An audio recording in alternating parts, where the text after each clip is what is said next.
I think it's time that we have a serious conversation about the most dangerous financial bubble in the entire world right now, and that would be Palantir stock. So Palantir, they are the 22nd largest company in America by market cap. In other words, they're worth $400 billion US.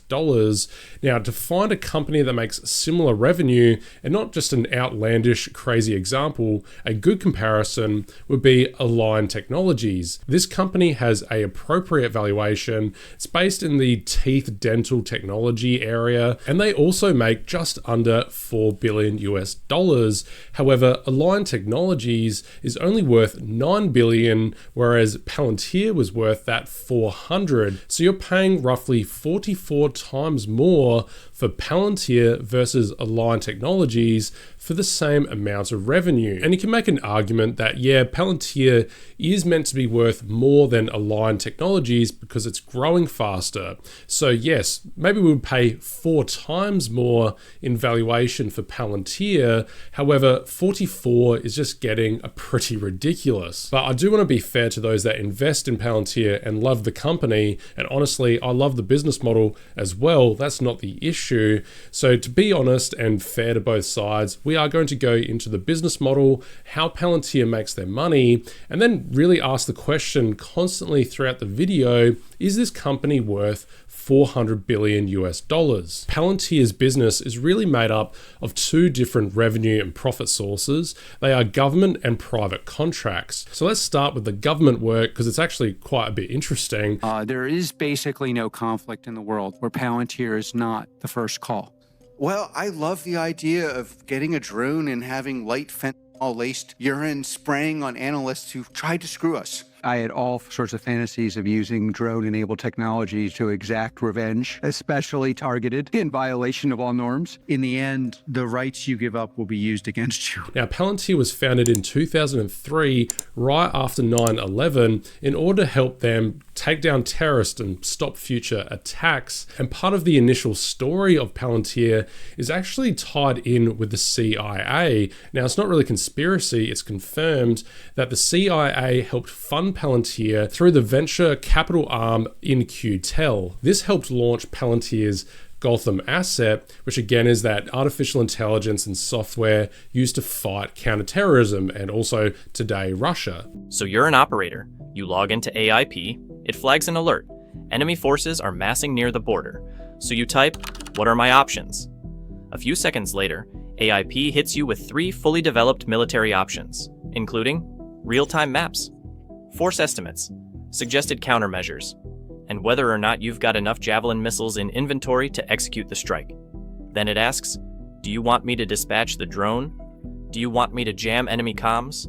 Do you want a kinetic response or a recon mission?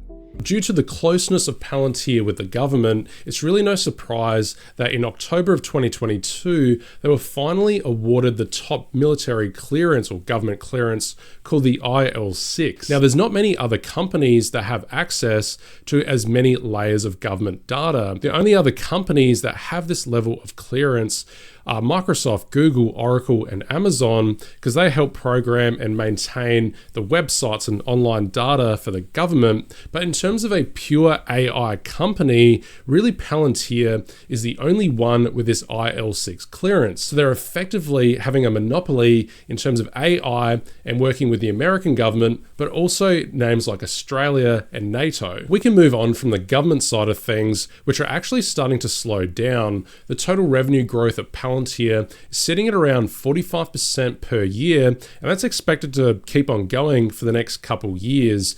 However, the commercial side of the business, roughly half of the business, is growing closer to 65%. So that means the government numbers probably around 25% growth, whereas commercial is gaining so many more businesses and customers. Put very simply, what Palantir does for the commercial side of things is they have something called their Foundry. Now, Foundry is just the online system used to create whatever software application that you really want. I found this diagram from Palantir very useful to understand the commercial business. Overall, we have an importing step, connectivity, taking all the data from different websites, websites, different sources. Then we have pipelining, getting it ready to be read by the computer, by software. Ontology, you can start to maybe click and drag, choose different applications. Maybe you want to see in your business who's the best salespeople, what products should I be organizing and buying, prioritizing. And then finally, we've got a last layer, Ontology SDK.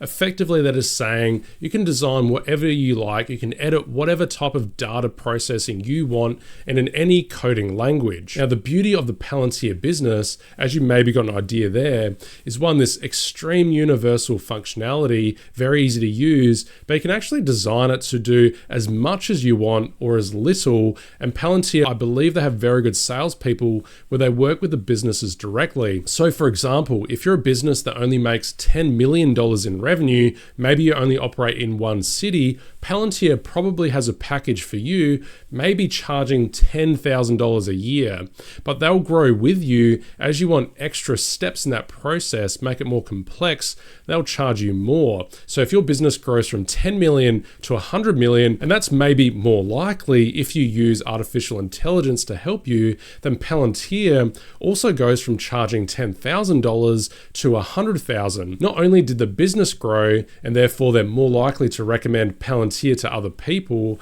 but then Palantir itself also had a 900% revenue gain, and they didn't even gain any more customers. That is helping the business be more successful. But again, I would have loved to have bought Palantir when it was worth only a forward P ratio of 20 versus 200. To add some contrast here, again, to see how overvalued Palantir is, Tesla went through a very similar bubble type experience back in late 2021. Now, Tesla was one of the world's favorite stocks. It had electric cars, renewable energy, and back then, everyone seemed to have loved the CEO. Tesla only had a price to sales ratio at its peak of around 24. Again, only a quarter of where Palantir is right now. And what happened to Tesla over the next year? Well, Tesla went through a 73% stock price decline, but we can move on to another company that maybe is considered a bubble right now, and that is NVDA, the semiconductor manufacturer, where artificial intelligence is really being built off their technology. In some ways, NVIDIA is the perfect comparison to Palantir because NVIDIA also has around 70-60% profit margins. So again, more of an apple to apple comparison. However, we still end up with pretty much the same story. NVIDIA's price to sales ratio is already being considered a bubble, and it's only at 26. Once again, in past experiences or even current, bubbles seem to have topped out at a price to sales ratio of 25, 26. However, Palantir again is roughly 4 times higher than that. Yes, it's an exciting business model, but you've seen many companies in the past with the most boring businesses sometimes be the best investments. Now, I'm going to actually pick out a pretty bad company and say in the next 2 years, I reckon because of some sort of economic weakness, Palantir is going to collapse, and a company like General Mills making dog food, they are going to outperform Palantir at some point in the next 2 years. To be fair to General Mills, they make human food as well as dog food, not that you know the difference, and nobody can convince me that refried beans are meant for human consumption. That's good. So feel free in the next couple years, when we see a bit of an economic collapse, whatever, just compare General Mills plus their dividends against Palantir, and let's see who the true winner is. Is a slow growing company growing 1% really boring? Is General Mills going to beat Palantir, this exciting company in the best sector of the world? And that's really getting to the question of, is valuation the most important thing in the world, or simply is it about what sector you're in, what type of narrative fits around your company? And I do want to provide some sort of solution here. I don't want to be just toxic fear porn on here, but I also don't want to be toxic positivity either. I think we should all roughly be somewhere in the middle, maybe closer to one end or the other. But I've got my model portfolio here. I share it here all for free. All you have to do is follow the channel and keep watching videos. But you see, I've got a nice broad distribution of different companies in different sectors. I've tried to only buy companies with good valuations, or they're going through some sort of turnaround process. And there's also the free Discord you can join, link in the description, and you can go in there and we can have debates about which companies are low value, high value, where are some opportunities. We're all just here together sharing information in order to try and beat Wall Street. And therefore, I hope to see you guys in the next video, and I wish you good luck out there. See you next time. Bye.